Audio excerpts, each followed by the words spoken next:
आता मी या पाठाचे वाचन केलेले आहे. आम्ही आपापल्या उतारावरून प्रश्न विचारणार आहेत एकमेकांना.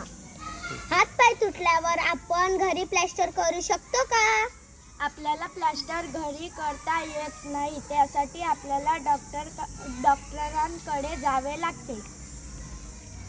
छोटे आजार कोणते? छोटे आजार खोकला, ताप, सर्दी हे आहेत. सकूचा घसा का दुखत होता? सकूचा घसा थंडगार आईस्क्रीम खाल्ली तेव्हा सकूचा घसा दुखत होता. सकू किती दिवसाने बरी झाली?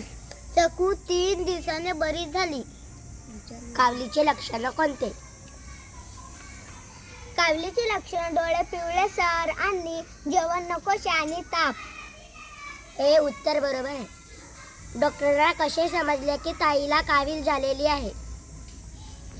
कारण ताईचे डोळे पिवळेसर दिसत होते आणि तिला जेवण नकोसे आणि तिला ताप येत होते.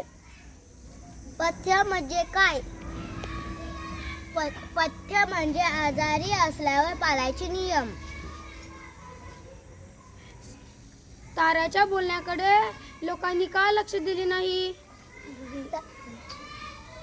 कारण की गावातले सगळे माणसं मांत्रिकाकडे जायचे म्हणून श्रीपतीकडे कोणी लक्ष दिले नाही.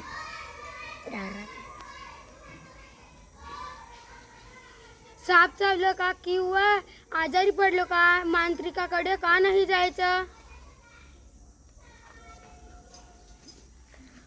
कारण साप चावल्यावर विष उतरत नाही आणि आजार बरा होत नाही.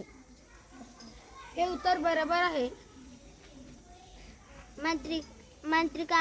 मांत्रिकाने श्रीपतीवर कोणते उपचार केले?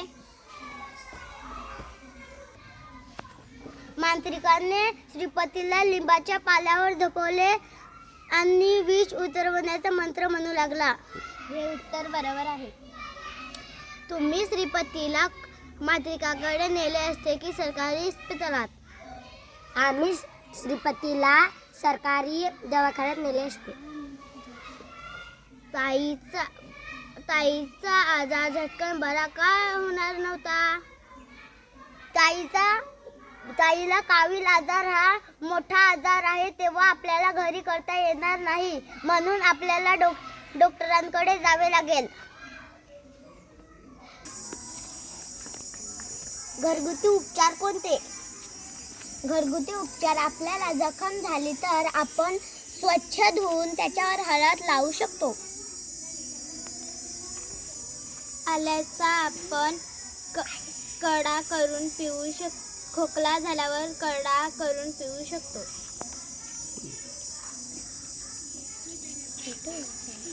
सर्दी झाल्यावर आपण गरम पाण्याने वाफ घेऊ शकतो. छोट्या आजारांचा आपण घरी उपचार करू शकतो आणि मोठा आजार असला तर आपल्याला डॉक्टरांकडे जावे लागेल आणि पथ्य पाळावे लागेल.